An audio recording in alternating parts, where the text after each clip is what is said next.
நண்பர்கள் அனைவருக்கும் வணக்கம்.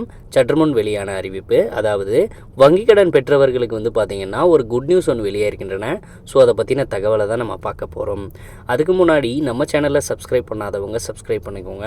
அண்டு பக்கத்தில் இருக்கிற பெல் ஐக்கானை தட்டிக்கோங்க. அப்போ தான் நம்ம போடுற வீடியோஸ் எல்லாம் உங்களுக்கு நோட்டிஃபிகேஷனாக வரும். வாங்க வீடியோக்குள்ளே போகலாம்.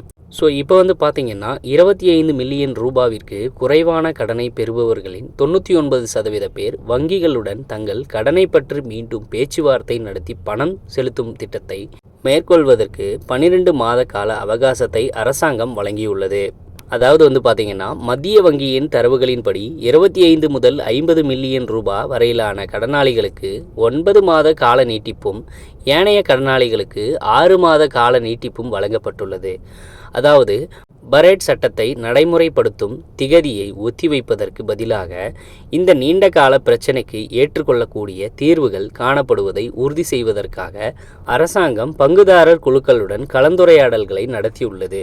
அதாவது பார்த்தீங்கன்னா அத்தோடு வணிகங்களுக்கு நிவாரணம் என்பது கால நீட்டிப்பு மூலம் மட்டுமல்ல என்று பொருளாதார அபிவிருத்தி அமைச்சு சுட்டிக்காட்டியுள்ளது.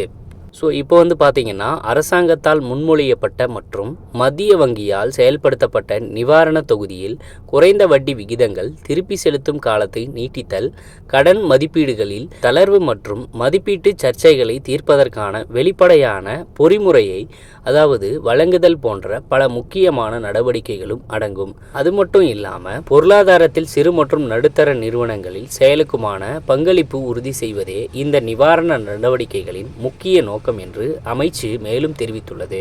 ஸோ பார்த்தீங்கன்னா என்ன சொல்லியிருக்காங்க அப்படின்னு பார்த்தீங்கன்னா, நிவாரண தொகுதியில் குறைந்த வட்டி விகிதங்கள், திருப்பி செலுத்தும் காலத்தை நீட்டிதல், கடன் மதிப்பீடுகளில் தளர்வு மற்றும் மதிப்பீடு சர்ச்சைகளை தீர்ப்பதற்கான வெளிப்படையான பொறிமுறைகளை வழங்குதல் போன்ற முக்கியமான நடவடிக்கைகளும் இதில் அடங்கும்னு சொல்லியிருக்காங்க.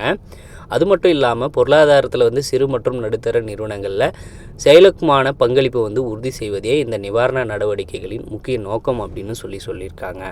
ஸோ பார்த்தீங்கன்னா கண்டிப்பாக இந்த அப்டேட் உங்களுக்கு பயனுள்ளதாக இருக்கும் நம்புகிறோம்.